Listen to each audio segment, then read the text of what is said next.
A'udzu billahi minasyaitonir rajim. Bismillahirrahmanirrahim. Bismillahi wa bihamdihi. Assalamualaikum warahmatullahi taala wabarakatuh.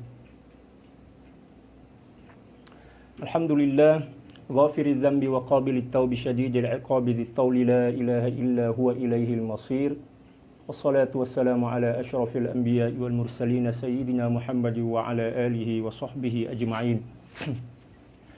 Allahumma ighfir li ummati sayyidina Muhammadin sallallahu alaihi wasallam wa aslih ummata sayyidina Muhammadin sallallahu alaihi wasallam wa farrij an ummati sayyidina Muhammadin sallallahu alaihi wasallam warham ummata sayyidina Muhammadin sallallahu alaihi wasallam wa alif baina qulubi ummati sayyidina Muhammadin sallallahu alaihi wasallam lima tuhibbu wa tardah waftah lana futuhal arifin bik bihaqqi sayyidina Muhammadin sallallahu alaihi wasallam. Subhanaka la ilma lana illa ma 'allamtana innaka antal alimul hakim wa la hawla wa la quwwata illa billahil aliyyil azim. Wa sallallahu ala sayyidina Muhammad wa ala alihi wa sahbihi wa sallam. Alhamdulillahi rabbil alamin. Alhamdulillah, puji syukur kehadirat Allah Subhanahu wa taala.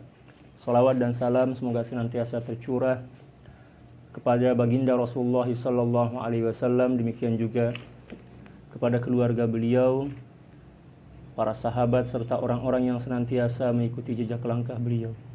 Wassalawatullahi wassalamuhu alaika sayyidi ya Rasulullah. Para sahabat sekalian, alhamdulillah kembali berjumpa dalam kajian tafsir Al-Munir karangan Sayyidil Imam Profesor Dr. Wahbah Zuhaili radhiyallahu taala anhu.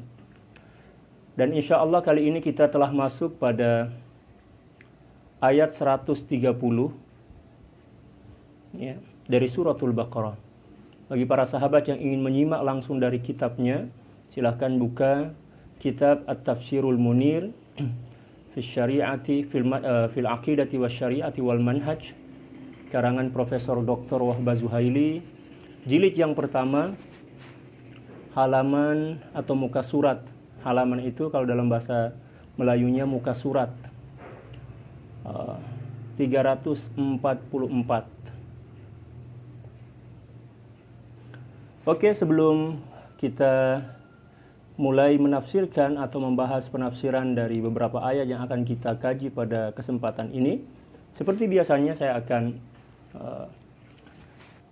membacakan beberapa ayat yang akan kita tafsirkan. Setelah itu saya akan menterjemahkan dengan terjemahan bebas. Setelah itu kita masuk dalam pembahasan sababun nuzul, demikian juga penafsiran serta beberapa poin yang bisa kita ambil dari beberapa hadis ayat yang akan kita tafsirkan pada pertemuan kali ini. Sebelum kita mulai, marilah kita menghangatkan suasana kita dengan membaca selawat kepada baginda Rasulullah SAW sebanyak 11 kali agar kita mendapatkan keberkahan dan cinta baginda Rasulullah SAW. Innallaha wa malaikatahu yusalluna 'alan nabi ya ayyuhalladzina amanu sallu 'alaihi wa sallimu taslima. Allahumma salli ala sayyidina Muhammadin abdika wa rasulika nabiyil ummi wa ala alihi wa sallim. Allahumma salli ala sayyidina Muhammadin abdika wa rasulika nabiyil ummi wa ala alihi wa sallim. Allahumma salli ala sayyidina Muhammadin abdika wa rasulika nabiyil ummi wa ala alihi wa sallim. Allahumma salli ala sayyidina Muhammadin abdika wa rasulika nabiyil ummi wa ala alihi wa sallim. Allahumma salli ala sayyidina Muhammadin abdika wa rasulika nabiyil ummi wa ala alihi wa sallim. Allahumma salli ala sayyidina Muhammadin abdika wa rasulika nabiyil ummi wa ala alihi wa sallim. Allahumma salli ala sayyidina Muhammadin abdika wa rasulika nabiyil ummi wa ala alihi wa sallim. Allahumma salli ala sayyidina Muhammadin abdika wa rasulika nabiyil ummi wa ala alihi wa sallim. Allahumma salli ala sayyidina Muhammadin abdika wa rasulika nabiyil ummi wa ala alihi wa sallim. Allahumma salli ala sayyidina Muhammadin abdika wa rasulika nabiyil ummi wa ala alihi wa sallim. Allahumma salli ala sayyidina Muhammadin abdika wa rasulika nabiyil ummi wa ala alihi wa sallim. Allahumma salli ala sayyidina Muhammadin abdika wa rasulika nabiyil ummi wa ala alihi wa sallim. Adada ma wasi'ahu ilmullah. Alhamdulillah. Selanjutnya kita akan masuk pada pembacaan beberapa ayat dan terjemahannya sebelum kita masuk dalam pembahasan tafsir. Ayat 130 dari suratul Baqarah. A'udzu billahi minasy syaithanir rajim. Bismillahirrahmanirrahim. Wa man yarghabu 'an millati Ibrahim illa man safiha nafsahu wa laqad istafainahu fid dunya wa innahu fil akhirati laminas salihin. Itu adalah merupakan ayat 130. Terjemahannya, wa may yarghabu 'an millati Ibrahim illa man safiha nafsahu. Dan tidak ada seseorang pun yang membenci ajaran atau agama Nabi Ibrahim, melainkan tergolong sebagai orang-orang yang bodoh, orang-orang yang dungu lah istilah kita. Ya. Walaqad istafainahu fid dunya wa innahu fil akhirati laminas salihin. Dan sesungguhnya kami telah memilih Nabi Ibrahim sebagai seorang nabi dan rasul, demikian juga sebagai Abul Anbiya, bapaknya para nabi. Allah Subhanahu wa taala yang memilihnya, bukan melalui pelantikan seperti yang banyak terjadi di kalangan kita, akan tetapi Allah yang langsung mengangkat beliau, melantik beliau sebagai seorang nabi dan rasul juga, dan juga sebagai Abul Anbiya. Kalau Nabi Adam kan Abul Bashar. Ya, adapun Nabi Ibrahim adalah ya, Abul Anbiya, bapaknya para nabi dan rasul.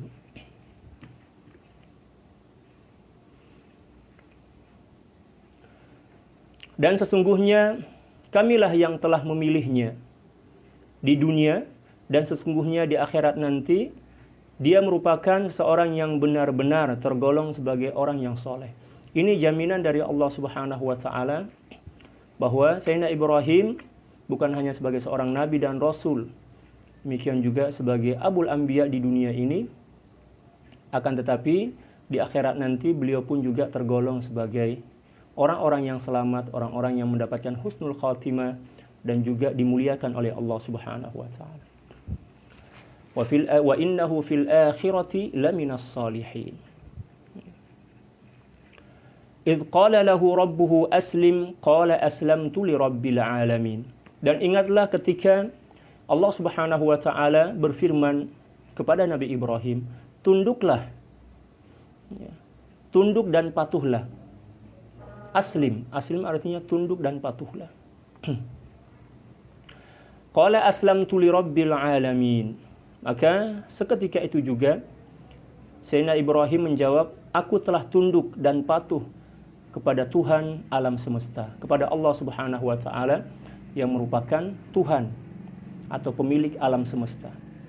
Tanpa perlu berfikir, tanpa perlu mencari-cari dalil, ketika Allah Subhanahu wa taala memerintahkan beliau untuk tunduk dan patuh kepada perintah dan keinginan Allah Subhanahu wa taala, maka seketika itu juga Sayyidina Ibrahim menjawab dengan jawaban yang tegas tanpa melalui pikir-pikir dulu. Ya, mohon maaf ya, saya campur bahasa Indonesia dan bahasa ya, Melayu. Selanjutnya pada ayat 133 Allah Subhanahu wa taala berfirman, wa wassa biha Ibrahimu banihi wa Ya'qub. Ya bani innallaha astafa lakumuddin fala tamutunna illa wa antum muslimun. Dan Sayyidina Ibrahim telah mewasiatkan ucapan itu kepada anak-anak beliau. Jadi seluruh anak-anak beliau senantiasa diajak dan diwasiati oleh Sayyidina Ibrahim untuk senantiasa patuh dan tunduk kepada perintah-perintah Allah Subhanahu wa taala dan juga keinginan-keinginan Allah Subhanahu wa taala. Dan ini merupakan salah satu manhaj tarbiyah seorang ayah kepada anak-anaknya. Mengajarkan tentang nilai-nilai tauhid sebelum mengajarkan kepada mereka tentang dunia. Ajarkan dulu tentang tauhid, nilai-nilai tauhid, nilai-nilai syariat. Apabila pemahaman mereka tentang nilai-nilai tauhid kepada Allah Subhanahu wa taala telah sempurna dan telah matang, demikian juga pemahaman mereka tentang dasar-dasar agama telah matang dan sempurna, maka barulah boleh kita ya, perkenalkan mereka tentang dunia. Adapun apabila hati seorang anak itu sebelum diisi dengan nilai-nilai ketauhidan, demikian juga nilai-nilai kepatuhan terhadap syariat, kemudian kita mengisinya dengan nilai-nilai keduniaan, maka anak tersebut pasti akan tumbuh dan berkembang menjadi anak-anak atau generasi-generasi yang lebih mencintai dunia dibandingkan Allah Subhanahu wa taala, dan itu merupakan suatu malapetaka dan kehancuran yang akan melanda diri kita bukan hanya ketika kita masih hidup di dunia ini, akan tetapi di akhirat pun juga akan menjadi sebab kehancuran dan kebinasaan kita. Na'udzubillah tsumma na'udzubillahi min dzalik. Inna Allah astafa lakumuddin.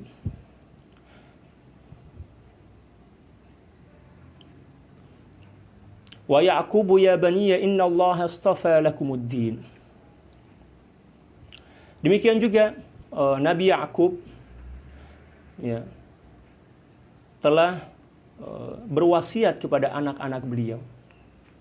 Nabi Ya'qub, ayahnya Nabi Yusuf, ya, keturunan Sayyidina Ibrahim dari nasab Sayyidina Ishaq.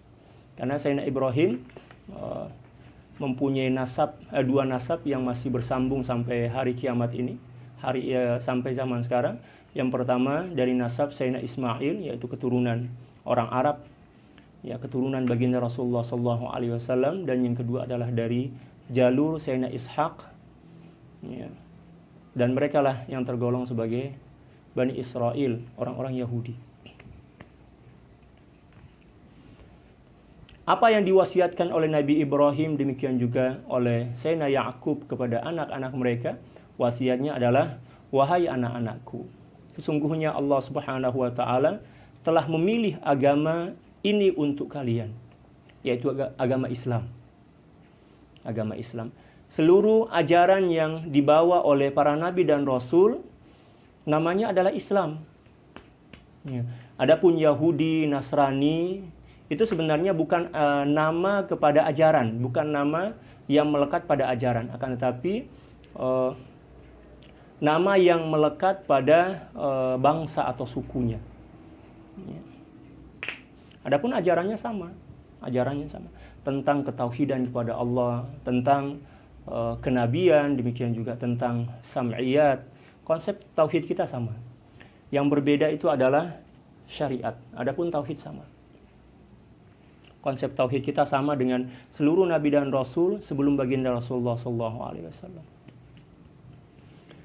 Wahai anak-anakku, sesungguhnya Allah Subhanahu wa taala telah memilihkan agama ini untuk kalian, maka janganlah kamu mati kecuali dalam memeluk agama Islam. Seolah-olah Sayyidina Ibrahim, demikian juga Sayyidina Ya'qub memberikan wasiat kepada anak-anak beliau untuk senantiasa menjaga eksistensi dari ajaran Islam yang telah Allah anugerahkan kepada mereka. Ya. Dengan harapan mereka meninggal dunia dengan membawa nilai-nilai keislaman tersebut. Para sahabat sekalian, selanjutnya kita akan masuk ke dalam pembahasan Asbabun Nuzul pada halaman 144 ya. Sababun Nuzul al-ayah. Qala Ibnu Uyainah qala al-mufassir rahimahullahu taala radhiyallahu taala anhu wa nafa'ana Allahu bi'ulumihi wa 'ulumi syuyukhihi wa syuyukhina wa jami' awliya'illahi shalihin fid dharain Allahumma amin. Sababun nuzulil ayah. Qala Ibnu Uyainah radhiyallahu taala an ruwiya anna Abdullah ibn Salam da'a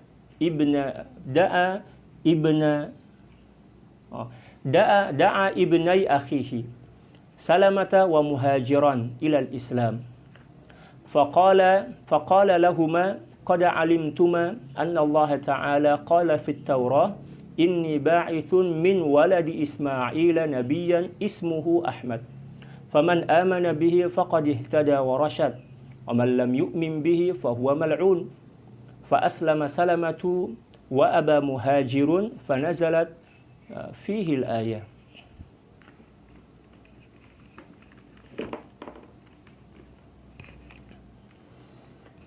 Adapun berkaitan dengan sebab turunnya ayat ini dijelaskan dalam kitab tafsir ya, Al-Munir, beliau mengatakan bahwa Ibnu Uyainah radhiyallahu taala an telah berkata, diriwayatkan bahwa Abdullah bin Salam menyeru kedua sepupunya.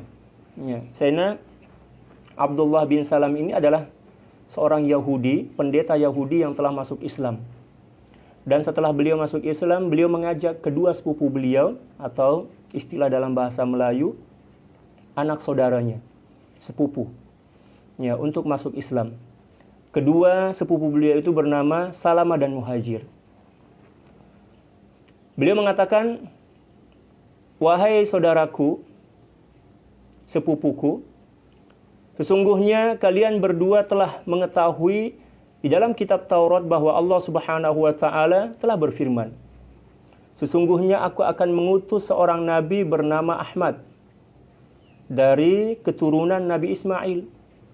Nah, seperti itulah teks asli dalam Taurat yang menjelaskan tentang akan diutusnya seorang nabi akhir zaman dari keturunan Sayyidina Ismail yang bernama Ahmad.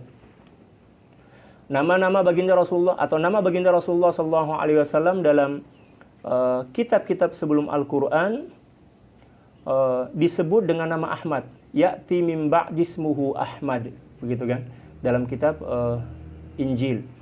Adapun dalam kitab Taurat, maka satu di antara ayat yang menjelaskan tentang akan datangnya seorang nabi akhir zaman dari keturunan Sayyidina Ismail adalah firman Allah Subhanahu wa taala dalam kitab Taurat, sesungguhnya aku akan mengutuskan seorang nabi bernama Ahmad dari keturunan Ismail. Barang siapa yang beriman kepadanya, maka sesungguhnya dia telah mendapatkan petunjuk dan bimbingan ke jalan yang lurus, kata Allah Subhanahu wa taala dalam kitab Taurat. Dan barang siapa yang tidak beriman kepadanya, maka dia tergolong sebagai orang yang mendapatkan laknat dari Allah Subhanahu wa taala. Lalu apa yang terjadi? Ternyata yang masuk Islam itu hanya Salamah. Adapun Muhajir ini memang ya, kepala batu lah. Kalau dalam bahasa Melayunya degil. Sudah dinasihati, ya, sudah disebutkan ayat dari kitab Taurat tentang kebenaran, ya, ajaran baginda Rasulullah sallallahu alaihi wasallam yang telah bersebaran atau telah tersebar pada masa itu, akan tetapi dia tetap pada pendiriannya untuk tidak beriman kepada baginda Rasulullah sallallahu alaihi wasallam dan tidak mengikuti jejak langkah beliau. Itulah takdir Allah Subhanahu wa taala. Dan Sayyidina Abdullah bin Salam pun beliau tidak memaksakan, karena hidayah itu memang merupakan hadiah dari Allah. Hidayah dari kata hadiah yang diberikan oleh Allah Subhanahu wa taala kepada seseorang yang memang layak untuk menerimanya. Dan alhamdulillah kemarin, ya, semalam lah dalam bahasa Melayu kita, ya, seorang aktor kenamaan, ya, negara kita, Bang Dedi, telah mengambil keputusan untuk masuk Islam setelah mempelajari Islam selama 8 bulan lebih. Alhamdulillah. Ya, itu merupakan hadiah terindah dalam kehidupan seorang hamba. Dan itu merupakan ketetapan Allah Subhanahu wa taala yang tidak bisa diganggu gugat. Siapapun yang mencoba untuk menggagalkan hidayah itu masuk ke dalam hati seseorang, maka dia tidak akan pernah mampu untuk menggagalkannya. Innama amruhu idza arada syai'an ay yaqula lahu kun fayakun. Apabila Allah Subhanahu wa taala menginginkan sesuatu, maka tak seorang pun yang mampu untuk menghalanginya. Innama amruhu idza arada syai'an ay yaqula lahu kun fayakun. Allah cukup mengatakan kun fayakun, maka akan terjadilah apa yang diinginkan oleh Allah Subhanahu wa taala. Para sahabat sekalian, itulah pembahasan tentang sababun nuzul dari ayat 130. Selanjutnya kita masuk pada pembahasan tafsirnya. At-tafsiru wal bayan. Saya akan bacakan dulu teks kitab Arabnya, setelah itu kita akan terjemahkan ke dalam percampuran bahasa Melayu dan bahasa Indonesia. Ba'da an dzakara Allah Subhanahu wa ta'ala annahu ibtala Ibrahim bikalimatin fa'atammahun wa annahu 'ahida ilaihi bibina'il baiti wa tathhirihi lil ibadah أردف ذلك ببيان أن ملة إبراهيم وهي التوحيد وإسلام القلب لله لا يصح لأحد التحول عنها وبما وصى يعقوب بنيه ووصى بها من قبله إبراهيم ووصى بها من قبله إبراهيم فلا يرغب أحد عن ملة إبراهيم ودينه إلا شخص أذل نفسه واستخف بها ولأن من يترك الخير والحق والهدى فقد امتهن نفسه وأذلها. Pembahasan tentang tafsiran dari beberapa ayat yang telah kita terjemahkan tadi. Kata beliau, sebelum ini Allah Subhanahu wa taala telah menyebutkan bahwa Allah Subhanahu wa taala telah menguji Sayyidina Ibrahim dengan beberapa ujian, dan alhamdulillah Sayyidina Ibrahim telah berhasil melalui dan menyempurnakan keberhasilan beliau dalam menempuh ujian tersebut.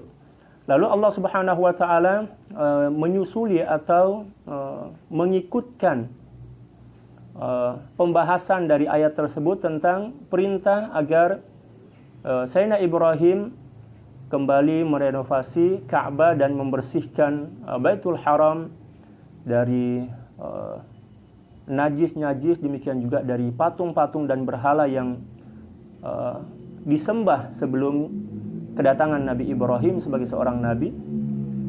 Dan Al-Baitul Haram telah ditetapkan oleh Allah Subhanahu wa taala sebagai tempat untuk melaksanakan ibadah. Selanjutnya Allah Subhanahu wa taala menerangkan bahwa agama Sayyidina Ibrahim ialah agama tauhid dan agama yang senantiasa mengajarkan pemeluknya untuk berserah diri sepenuhnya hanya kepada Allah Subhanahu wa taala. Dan barang siapa yang berpaling dari mengikuti ajaran Nabi Ibrahim, maka dia akan menemui kehancuran dan kehinaan. Dan Nabi Yakub juga telah memberikan pesan dan wasiat kepada anak-anak beliau tentang apa yang telah diwasiatkan oleh Sayyidina Ibrahim kepada anak cucu beliau.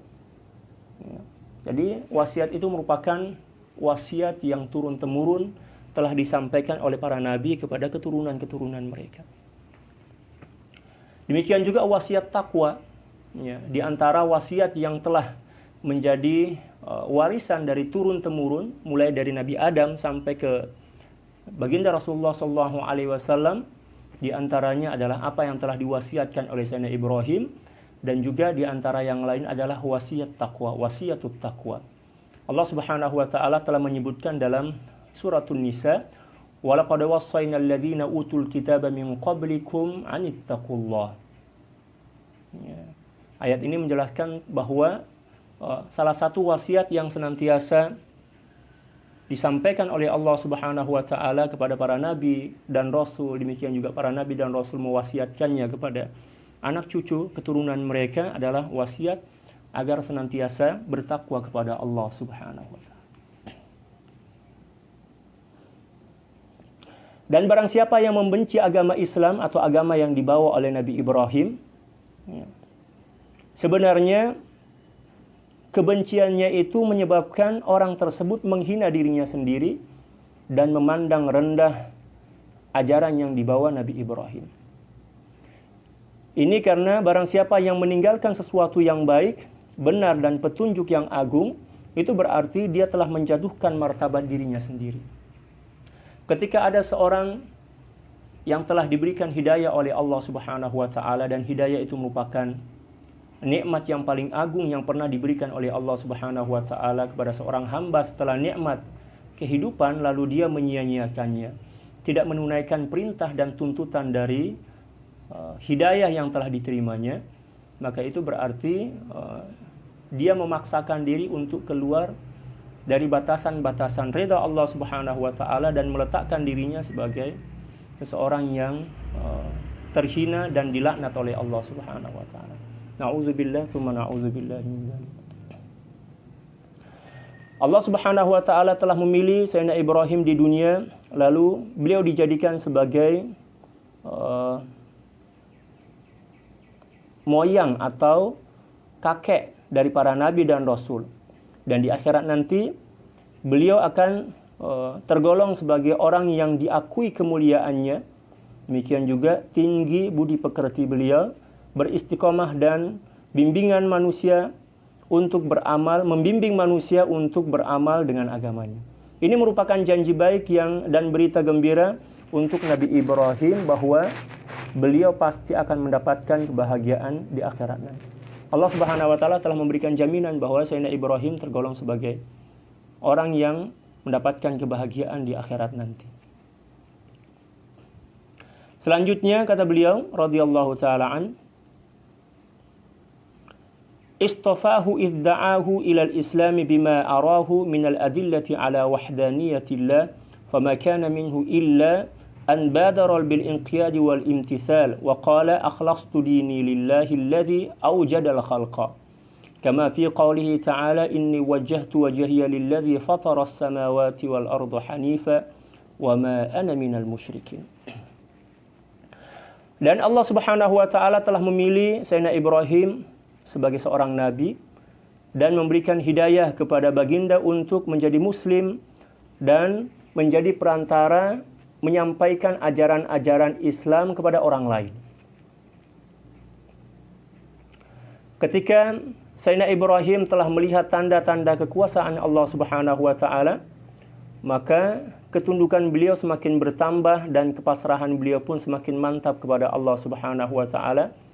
Lalu beliau berkata, ya, akhlastu dini lillahi alladhi awjadal khalq. Aku ikhlaskan, aku tuluskan, aku murnikan hatiku menurut agama Allah Subhanahu wa taala atau mematuhi dan tunduk kepada agama Allah Subhanahu wa taala yang telah menciptakan alam semesta dan seluruh makhluknya.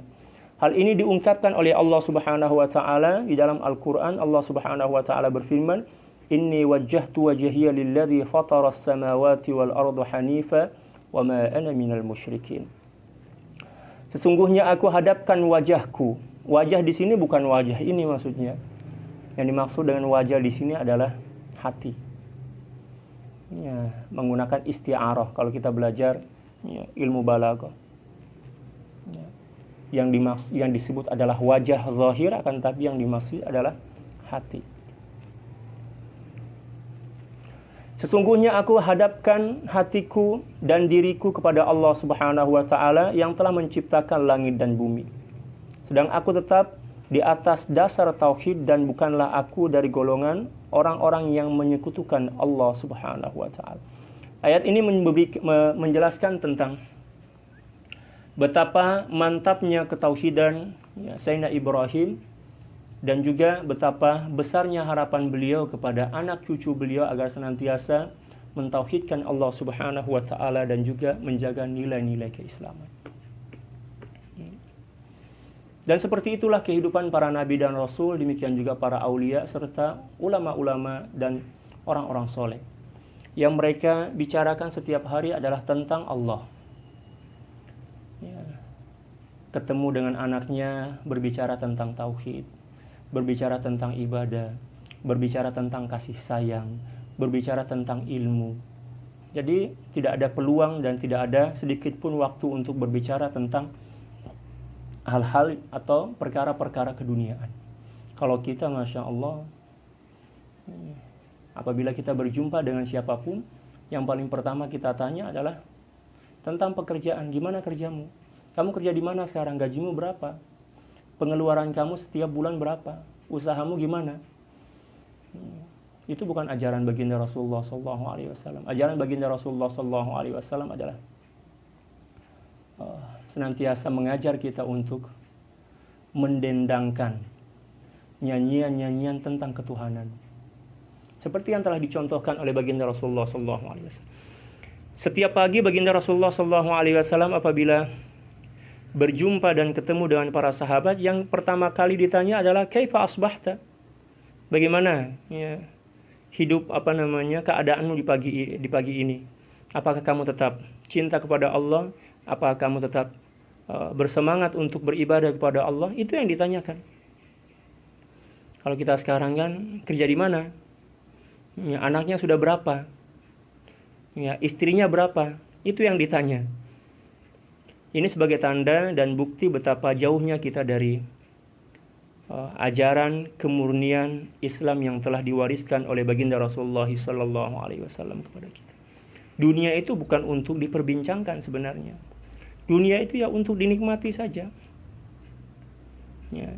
Kita diajarkan untuk senantiasa memperbincangkan, untuk membicarakan tentang nilai-nilai ketuhanan, nilai-nilai cinta kepada Allah, nilai-nilai kasih sayang kepada sesama makhluk. Itu yang perlu kita dendangkan ya, dalam setiap perbualan kita, dalam setiap percakapan kita. Tapi sekarang ya, bahkan terkadang orang yang bersorban pun malah menjadi contoh tentang keburukan, menjadi contoh tentang kemunafikan, menjadi contoh tentang ajaran-ajaran mencemooh, menghina, mencaci maki, berburuk sangka kepada orang lain. Na'udzubillah, tsumma na'udzubillah. Oleh karena itu, ya, wajib kiranya kita kembali kepada ajaran murni yang telah diwariskan oleh baginda Rasulullah SAW. Kita harus ingat bahwa kehidupan kita ini hanya sementara saja. Kita sedang menanti datangnya batas kehidupan kita. Dan tidak seorang pun di antara kita kapan kematian itu akan datang dan dalam keadaan apa ya pada saat itu malaikat mencabut nyawa kita.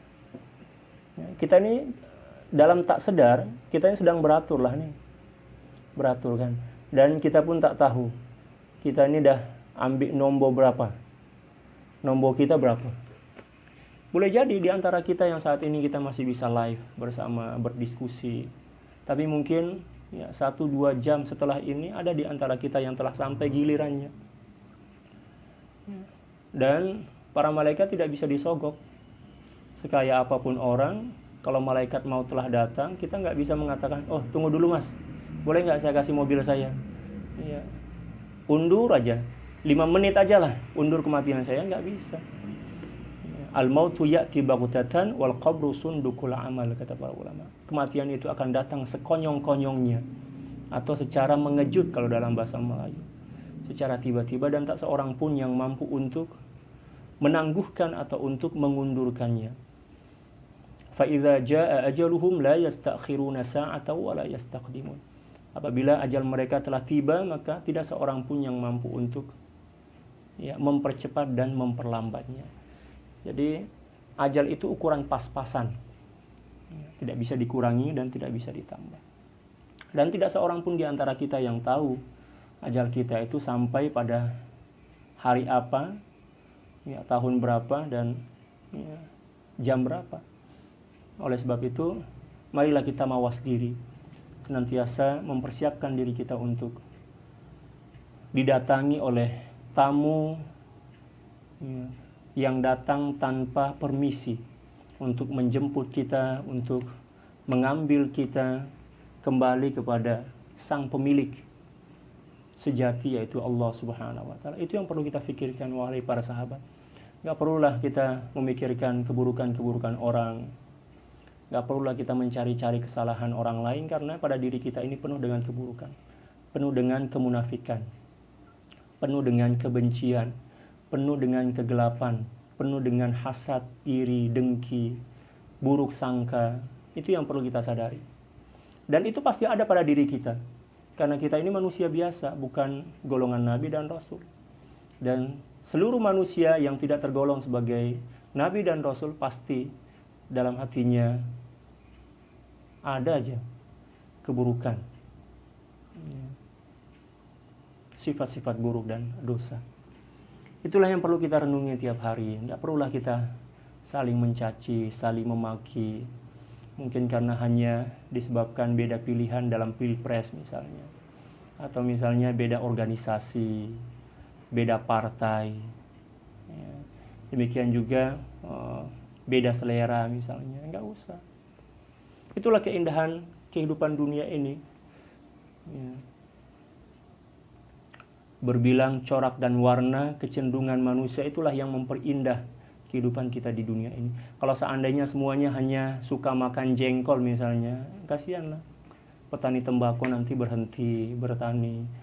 Petani kacang panjang pun akan berhenti bertani. Alhamdulillah. Berbilang-bilangnya kecenderungan itu sebenarnya merupakan bagian dari nilai-nilai seni dalam kehidupan kita. Ya, seperti berbilangnya bunga-bunga di taman lah, akan semakin memperindah apabila kita memandangnya dengan pandangan yang indah. Perbedaan itu akan semakin terasa memberikan nuansa keindahan dalam kehidupan kita apabila kita memandangnya dengan pandangan yang indah, dengan hati yang bersih, dengan hati yang sehat. Adapun apabila kita memandangnya dengan mata yang penuh dengan hasad, dengki, kebencian, demikian juga buruk sangka, maka sesuatu yang baik pun akan terlihat buruk. Na'udzubillah, tsumma na'udzubillah. Sudahlah, ya, stop dan sudahilah perdebatan. Karena hidup ini terlalu mulia untuk disia-siakan dengan hal-hal yang tidak berguna. Na'udzubillah. Allah. Selanjutnya kata beliau radhiyallahu taala an, "Walaqad arada Ibrahimul khaira li dzurriyyatihi fa awsahum bil millatil hanifiyyati wa kadzalika fa'ala Ya'qub alaihi assalam wa qala lahum innallaha ikhtara lakum hadzal dina dinal Islam alladzi la yataqabbalu Allahu siwah fasbutu 'alal Islam wa la tatafaraqu wa la tufariquhu hatta la tafja'akumul almaniyatu." Almaniyah maksudnya kematian, ya. Wa antum ala ghairi dinil haqqi alladhi istafahu lakum rabbukum. Wa fi hadha fathu babil amali amamal munharif liya'uda ila Allahi wa ya'tasima bid-dini qabla al-maut. Fanzur ayyuhal yahud hal antum tattabi'una aba'akum Ibrahim wa Ya'qub am la. Beliau berkata radhiyallahu taala an, Sayyidina Ibrahim sangat bersemangat dan sangat berharap agar keturunan-keturunan baginda Sayyidina Ibrahim senantiasa mendapatkan rahmat dan kebaikan dari Allah Subhanahu wa taala. Dan itu merupakan sesuatu yang lumrah bagi seorang ayah yang baik. Seorang ayah yang baik adalah seorang yang senantiasa mengharapkan agar anak dan cucu keturunannya senantiasa mendapatkan kebaikan, senantiasa berada dalam lingkungan yang baik, senantiasa berada dalam suasana yang gembira, dalam keadaan sehat walafiat. Itu merupakan naluri dan keinginan seorang ayah yang baik. Tak ada seorang ayah pun di atas dunia, di muka bumi ini yang mengharapkan keburukan kepada anaknya. Bahkan binatang pun tidak pernah melakukannya. Jadi kalau ada orang yang mengatakan bahwa ada seorang ayah yang benci kepada anaknya, sebenarnya bukan benci. Kalau seandainya dia benci, berarti itu bukan seorang ayah. Mungkin dia adalah iblis yang berwajah seperti ayah. Mungkin, ya Allah wa'ala. Karena naluri dan sifat dasar seorang ayah yang baik, yang betul-betul ayah, akan senantiasa mempunyai harapan besar agar anak dan keturunannya mendapatkan kebaikan, mendapatkan kesuksesan, demikian juga kedamaian dalam hidup mereka. Dan itu pun terjadi pada Sayyidina Ibrahim alaihissalam, kepada anak dan cucu-cucu beliau.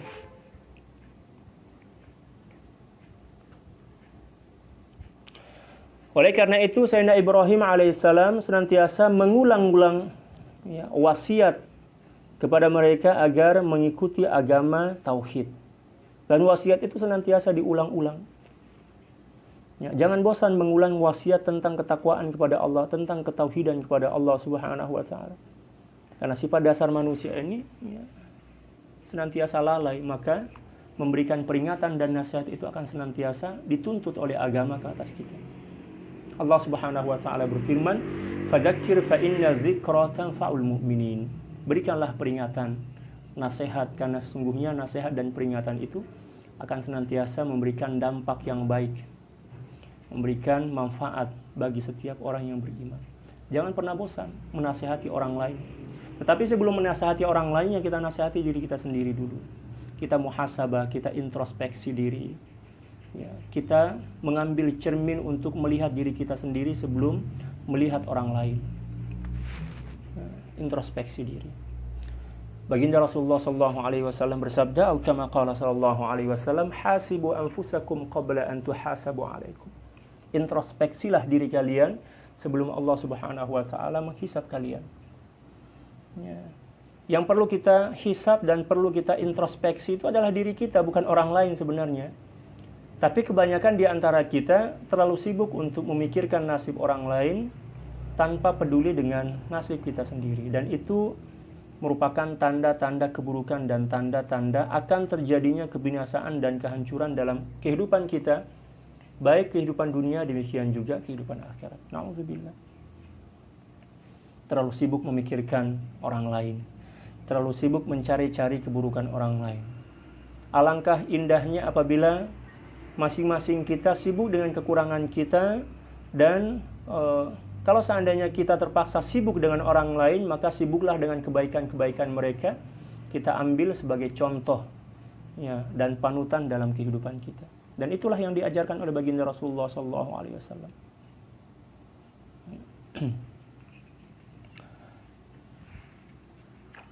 Demikian juga Sayyidina Ya'qub alaihissalam telah senantiasa berwasiat kepada anak-anak beliau. Mereka berdua berkata kepada anak cucu keturunan mereka masing-masing, sesungguhnya Allah Subhanahu wa taala telah memilihkan agama Islam sebagai agama bagi kalian, untuk kalian, dan tidak menerima selain agama tersebut. Oleh karena itu, tetaplah dan istiqomahlah, tetapkan pendirian kalian untuk senantiasa berada dalam nilai-nilai keislaman dan niat yang baik semata-mata karena ingin mendapatkan ridha Allah Subhanahu wa taala. Luar biasa nasihat yang disampaikan oleh Sayyidina Ibrahim dan Sayyidina Ya'qub kepada anak cucu beliau. Nasihat kebaikan. Allahu Akbar. Janganlah kalian meninggalkannya. Kalau di zaman dahulu, nasihat itu ibarat ibarat senjata keramat, gitu ya istilahnya mungkin. Jadi wasiat seorang tua, ibu atau ayah atau guru atau kakek itu ditulis dengan baik oleh anak cucu mereka dan disimpan dengan aman, seolah-olah bagaikan sebuah pusaka yang akan diwariskan secara turun-temurun dan dijaga serta diagungkan dan dihormati. Seperti itu. Jadi terkadang dalam momen-momen tertentu tulisan wasiat itu akan dibaca di hadapan anak cucu mereka. Baca, oh ini wahai anak dan cucu-cucuku, ini merupakan wasiat dari moyang kalian. Lalu dibukalah tulisan itu dan disampaikan dengan penuh keharuan, dengan penuh penghormatan, sehingga wasiat itu boleh menembus ke dalam jiwa-jiwa orang yang mendengarkannya dan seterusnya membangkitkan semangat mereka untuk menunaikan apa yang telah menjadi wasiat dalam lembaran-lembaran itu. Adapun sekarang wasiat itu dianggap seperti sesuatu yang tidak relevan lah dalam kehidupan kita. Kita terkadang menganggap bahwa apabila ada seseorang yang ingin memberikan wasiat, seolah-olah orang tersebut sebentar lagi akan meninggal dunia, walaupun sebenarnya wasiat itu bukan hanya ditulis dan disampaikan ketika seorang telah merasa akan berpindah dari alam dunia ke alam barzakh. Tidak seperti itu sebenarnya. Wasiat itu ditulis ketika seorang masih dalam keadaan sehat walafiat, dibukukan, diabadikan dalam coretan-coretan pena mereka, disimpan dengan baik, dan senantiasa dikenang, dibacakan kepada keturunan-keturunan mereka. Ya. Adapun sekarang ya dianggap sebagai sesuatu yang aneh lah. Kalau misalnya seseorang mengatakan, wahai anakku, ambil pulpen dan buku, tulis ya wasiat-wasiat bapak ini. Anaknya mungkin akan tersentak, loh, bapak emang sudah mau mati? Ya, mungkin pertanyaan yang ada di benaknya seperti itu. Walaupun sebenarnya wasiat itu seperti nasihat. Nasihat tentang kebaikan. Yang bukan hanya disampaikan dan diberikan kepada orang lain menjelang seorang itu akan meninggal dunia. Bahkan para ulama mengajarkan kepada kita dalam kitab-kitabnya, setiap malam sebelum kita sebelum kita tidur itu, kita disunahkan untuk menulis wasiat, nasihat untuk anak ya, dan cucu keturunan kita. Tulis dan diletakkan atau disimpan di bawah bantal kita. Dan itu merupakan sunnatan hasanah yang telah turun-temurun diwarisi oleh para ulama salafus saleh. Adapun sekarang itu sudah dianggap mungkin sesuatu yang tidak relevan mungkin.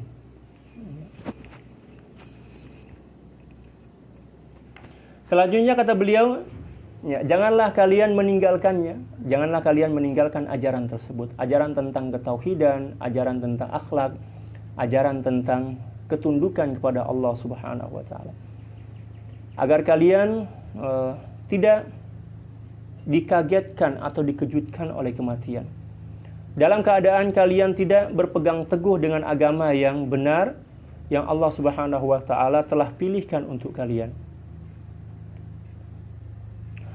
Kenyataan seperti ini atau statement seperti ini dapat memberikan harapan kepada mereka yang telah terlanjur jauh dari nilai-nilai kebaikan agar segera kembali kepada Allah Subhanahu wa taala dan berpegang teguh dengan ajaran-ajaran Allah Subhanahu wa taala sebelum mereka meninggal dunia.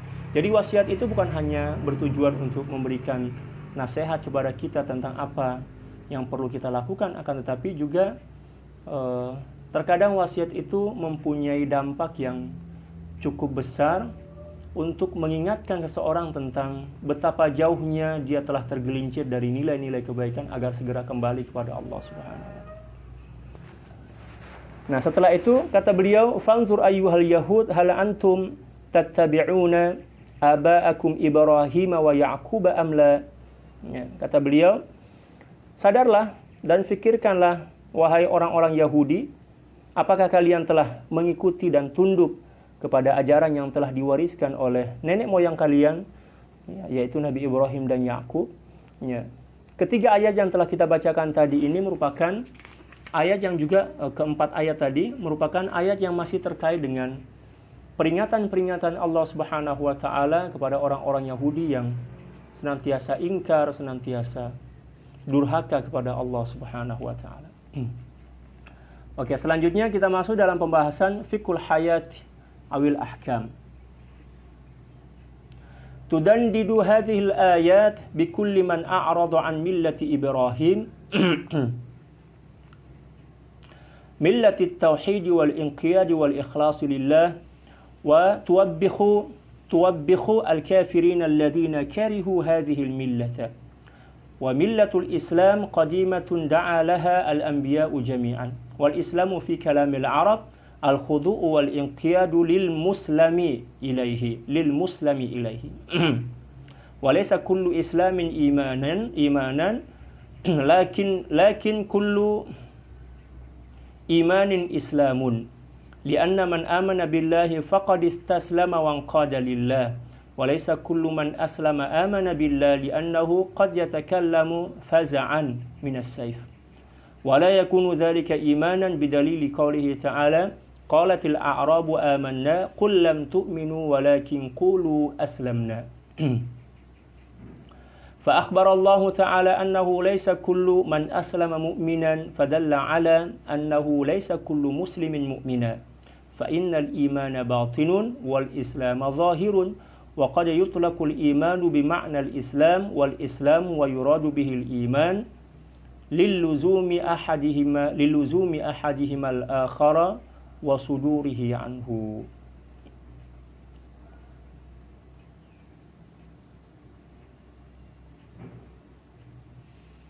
Selanjutnya yang akan menjadi pembahasan dan perbincangan kita dalam kitab ini adalah terkait dengan beberapa pedoman hidup atau beberapa poin yang bisa kita ambil dari beberapa ayat yang telah kita tafsirkan tadi.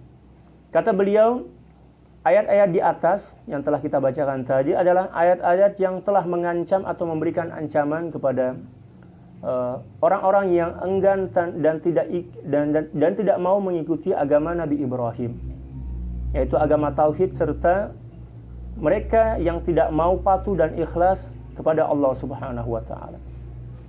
Jadi beberapa ayat tadi itu merupakan di antara ayat yang memberikan celaan, demikian juga ancaman terhadap orang-orang yang tidak mengikuti ajaran Nabi Ibrahim dan nabi-nabi yang lain dari golongan orang-orang Yahudi dan Nasrani.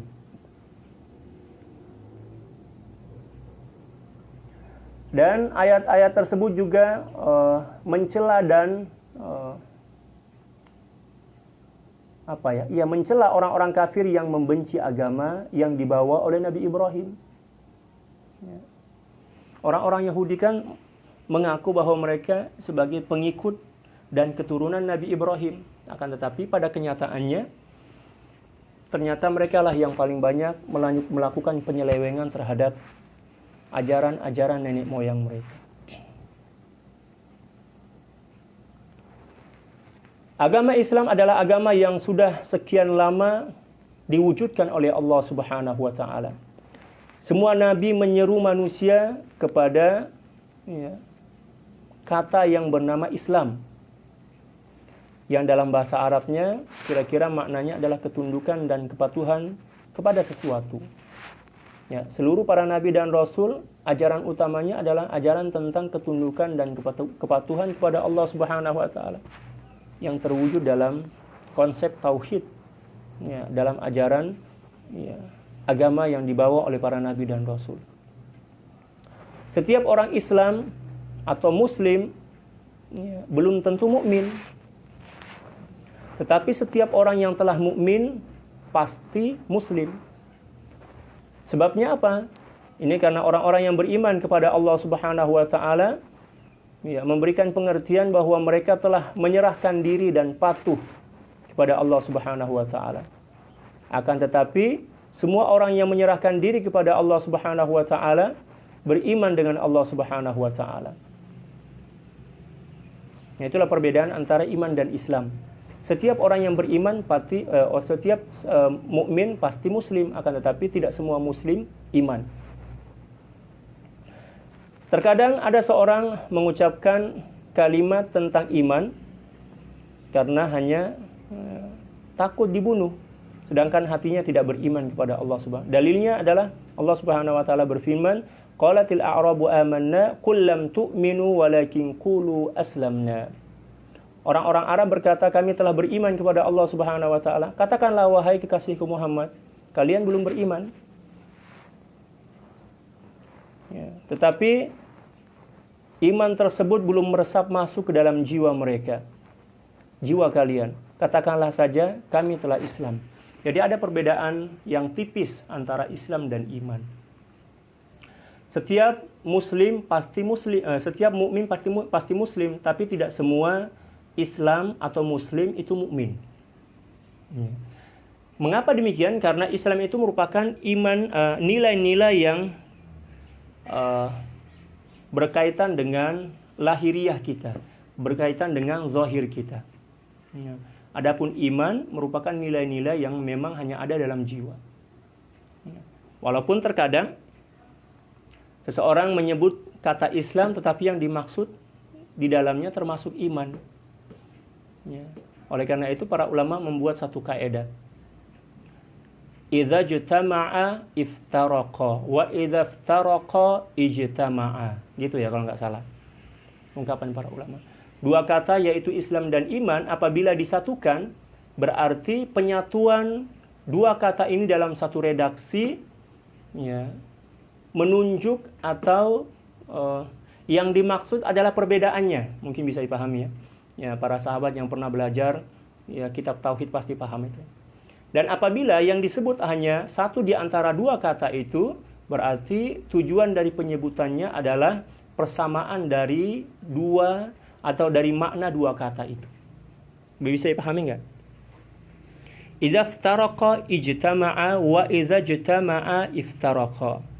Apabila kata Islam dan iman itu disebut ya dalam satu redaksi, kedua kata ini disebutkan dalam satu redaksi, dalam satu kalimat, berarti yang diinginkan dari penyebutan kedua istilah itu adalah perbedaan antara Islam dan iman.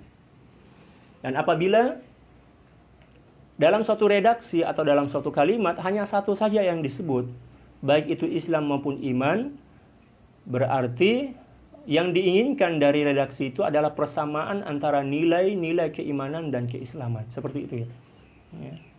Itulah bahasanya. Allahu a'lam lah, terjemahannya betul nggak? Tapi itulah yang kita pahami dari ya, kitab-kitab para ulama. Selanjutnya kata beliau radhiyallahu ta'ala an, wa qala Qadariyah ya, bukan Qadiriyah. Al-Qadariyah wal khawariju innal islama huwal iman fa kullu mu'minin muslimun wa kullu muslimin mu'minun liqalihi ta'ala innad dina 'indallahil islam. Fadalla ala anna al-islama huwad din wa anna man laysa bimuslimin falaysa bimu'minin. Adapun pendapat golongan Qadariyah, bukan Qadiriyah ya, ini Qadariyah. Ya, demikian juga pendapat orang-orang Khawarij, mereka menyamakan antara makna hakikat Islam dan iman. Kalau kita tidak, ya kita ahli sunnah wal jamaah membedakan antara Islam dan iman. Tetapi kedua komponen ini tidak bisa dipisahkan, walaupun memang terpisah, gitu ya. Ya, maknanya tidak sama, tetapi tidak bisa dipisahkan. Ya. Seseorang bisa ya dipanggil atau disebut muslim sejati apabila dia telah beriman.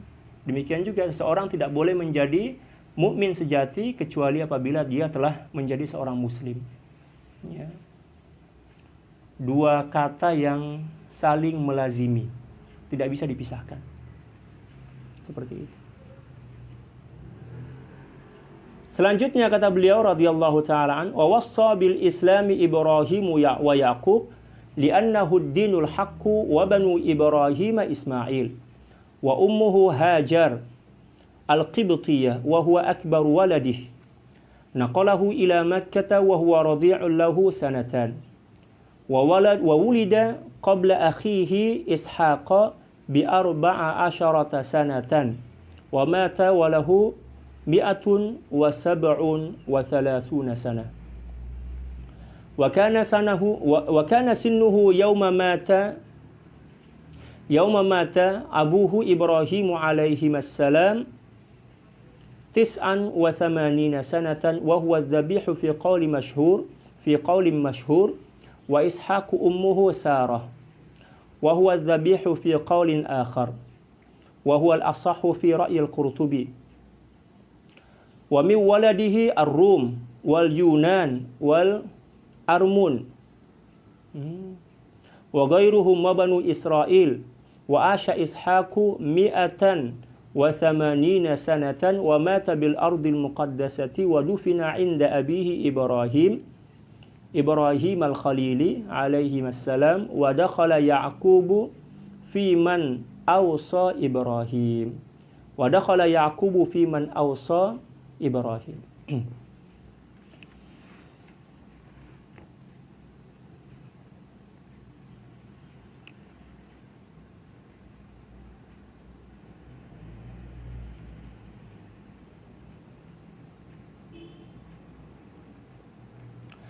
Dan Nabi Ibrahim, demikian juga Sayyidina Ya'qub telah berpesan atau berwasiat agar patuh dan tunduk kepada Islam kepada anak cucu keturunan beliau.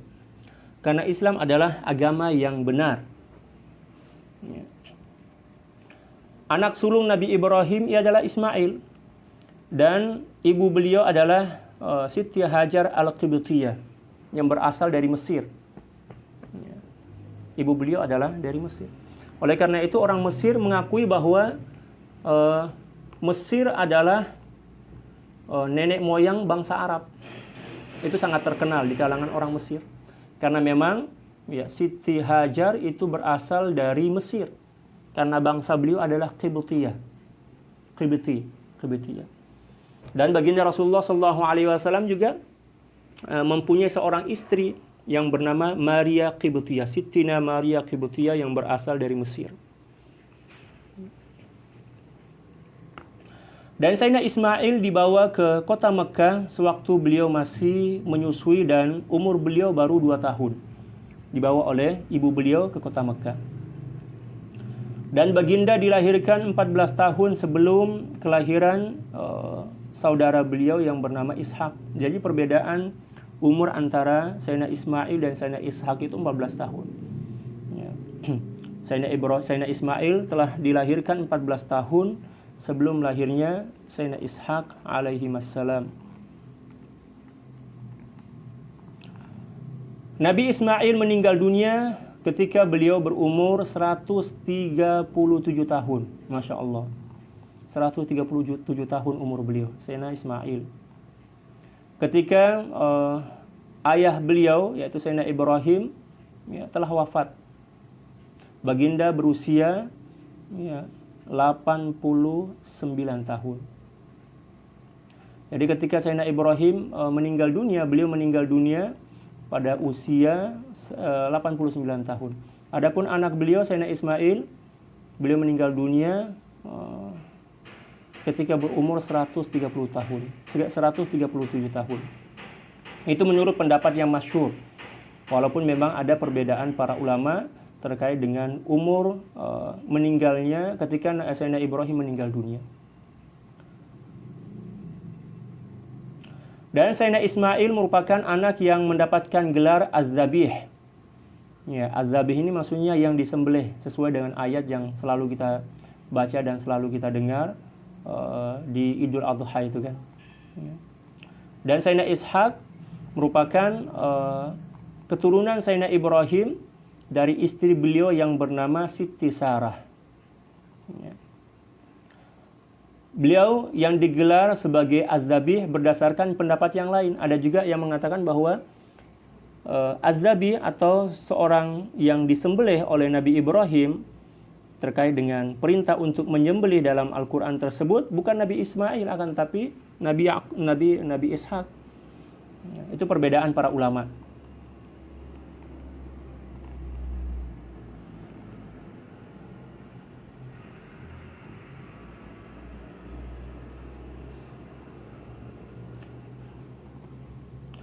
Dan inilah pendapat yang sahih menurut Al-Imam Al-Qurtubi. Kalau Al-Imam Al-Qurtubi mengakui bahwa berpendapat bahwa yang disembelih pada saat itu adalah Nabi Ishak, bukan Sayyidina Ismail. Itu pendapat yang paling sahih menurut Al-Imam Al-Qurtubi. Adapun menurut ulama yang lain, ya, yang masyhur adalah Sayyidina Ismail alaihissalam. Itu perbedaan para ulama karena memang tidak disebutkan secara pasti bahwa tentang nama siapa di antara dua anak Nabi Ibrahim yang disembelih. Akan tetapi apabila kita melihat rentetan ayat yang menjelaskan tentang anak Sayyidina Ibrahim yang disembelih, ya kalau kita lihat siyakul kalam, ya sibak dan lihak dari ayat tersebut, ya kayak Nabi Ismail. Wallahu a'lam bishawab.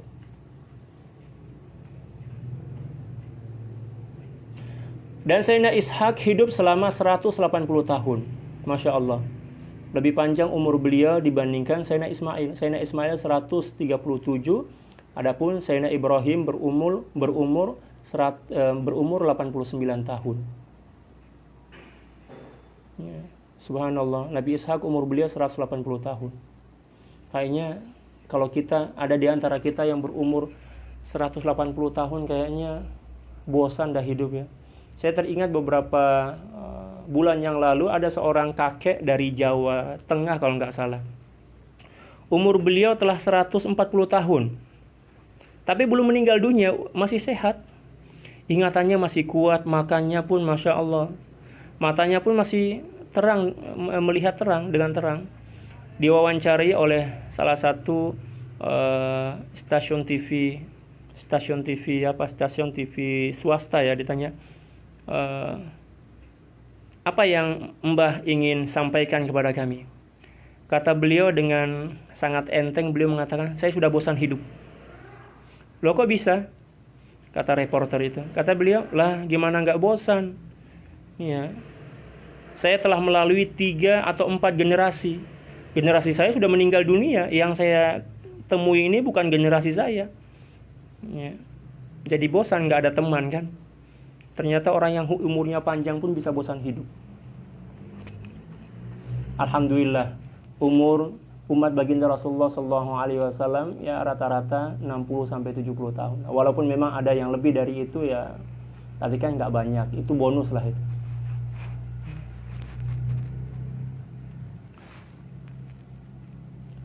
Dan beliau wafat di tanah suci Palestina. Jenazah baginda dikebumikan bersebelahan dengan makam ayah beliau, yaitu Sayyidina Ibrahim.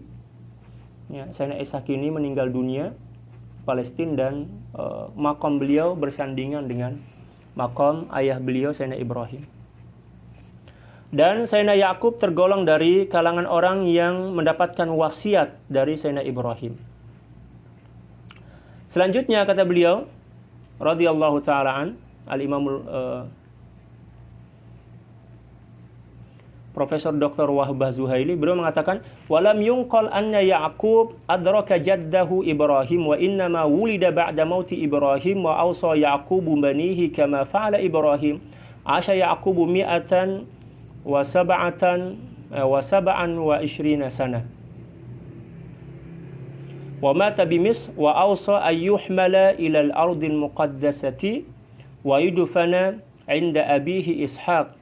فحمله يوسف ودفنه عنده وبما أن الإسلام قديم وهو دعوة كل الأنبياء أوصى إبراهيم ويعقوب بالتزامه فقال إلزموا الإسلام وداوموا عليه ولا تفارقوه حتى تموتوا فأتى بلفظ موجز يتضمن المقصود ويتضمن وعظا وتذكيرا بالموت وذلك أن المرء يتحقق أنه يموت ولا يدري متى فإذا أمر بأمر لا يأتيه الموت إلا وهو عليه فقد توجه الخطاب من وقت الأمر دائما لازما.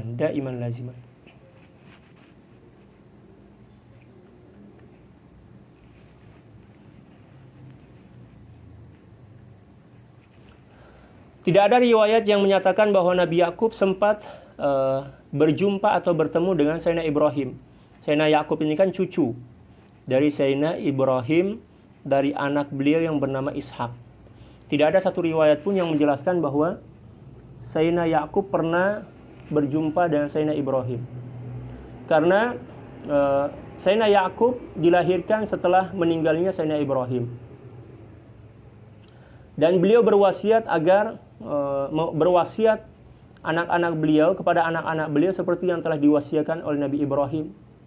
Nabi Yakub hidup selama 147 tahun. Kalau Nabi Ismail kan 137.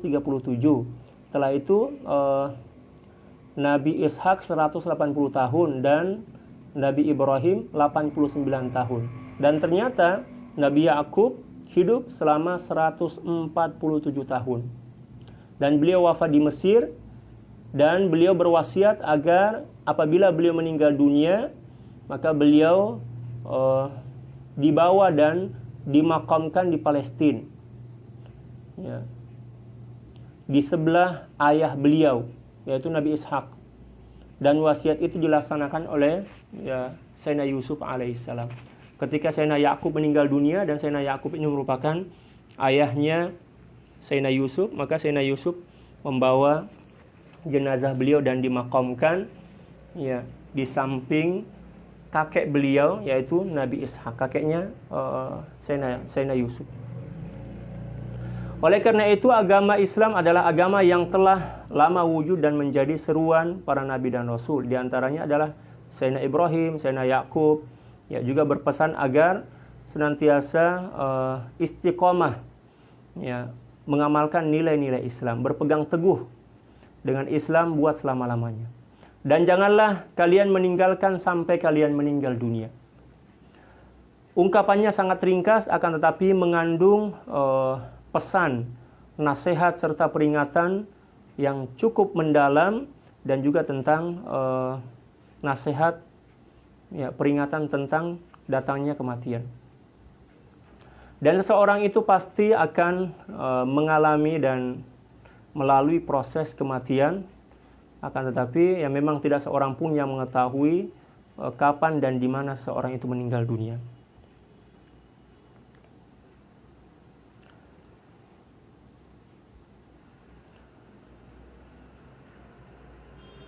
Seseorang tidak akan menemukan kematian melainkan dalam keadaan telah melaksanakannya. Maksudnya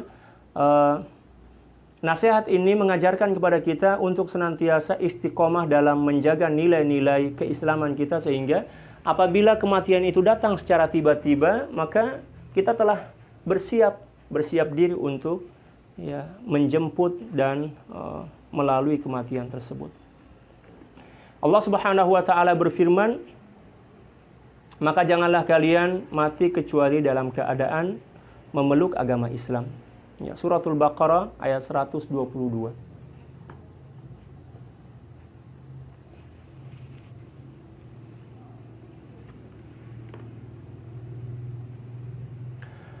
Fadhahiru qawlihi ta'ala fala tamutunna illa wa antum muslimun wa huwa an-nahyu 'anil mauti illa 'ala halatil Islam ghairu muradin wa innamal maqsudul amru bis sabati 'alal Islam ila hinil maut.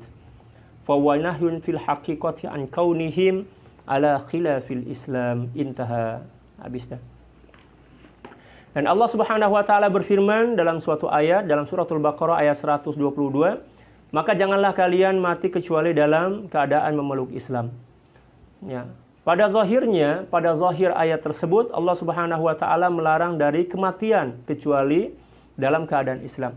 Namun bukan berarti, tetapi pengertian sebenarnya bukan seperti itu. Bukan berarti kita diperintahkan kalian harus mati dalam keadaan Islam, karena kita tidak seorang pun di antara kita yang mengetahui dan mampu untuk memaksa Allah Subhanahu wa taala agar mematikan kita dalam keadaan Islam. Akan tapi kita hanya diperintahkan untuk berusaha menjaga nilai-nilai keislaman itu. Yang artinya hendaklah kalian berusaha untuk menunaikan perintah-perintah Allah Subhanahu wa taala, berpegang teguh dengan ajaran Islam, ya, dengan harapan kalian akan mati dalam keadaan Islam.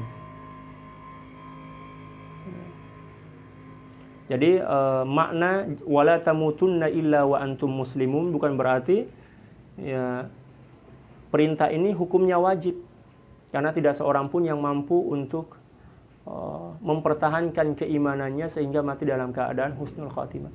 Kita hanya diperintahkan untuk berusaha, banyak-banyak berdoa, dan juga menjaga nilai-nilai keimanan dengan harapan semoga dengan penjagaan yang kita lakukan itu Allah Subhanahu wa taala mengekalkan keimanan kita sehingga kita tergolong sebagai orang-orang yang meninggal dunia dalam keadaan husnul khatimah.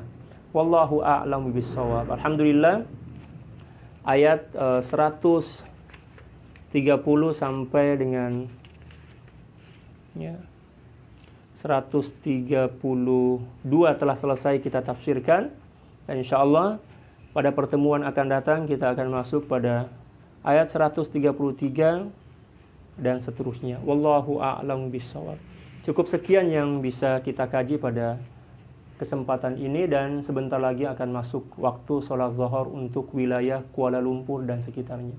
Sekian, wallahul muwaffiq wal hadi ila sabilir rasyad wal afu minkum. Assalamualaikum warahmatullahi taala wabarakatuh.